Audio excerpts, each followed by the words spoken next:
So now I got these two circuit examples to kind of go over power dissipation. We got a 1000 ohm resistor protecting a red LED from 12 volts, so about 10 milliamps current. Here we have two series 270 ohm resistors for a total of 540 ohms right there, protecting a red LED from 12 volts. So we got about 18 milliamps of current, almost twice the current as what we have there. So there you can see about 10 plus 18 right there, 12 volts at the supply.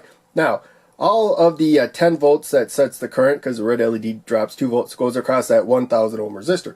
Now we got 10 volts across these two resistors as well, but there's two of them. So they actually divide up that voltage. There's 5 volts across that one, 5 volts across that one. So even though there's twice the current through these resistors, almost, they have half the voltage across them. So you multiply those together, you end up getting about the same wattage with each of these resistors as that resistor.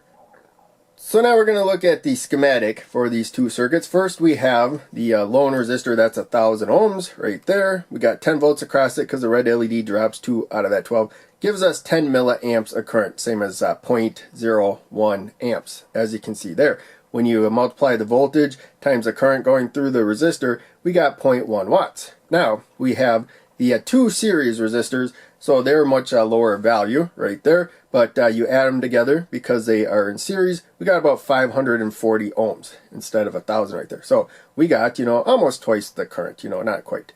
But in any case, out of that 10 volts across the resistors, we have half of the voltage across each one of them right there. So almost twice the current's flowing through, but it's half the voltage of the 1000 ohms, and therefore they're going to create about the same amount of heat which they have to dissipate. So yeah, even when you got series components, the resistors become voltage dividers.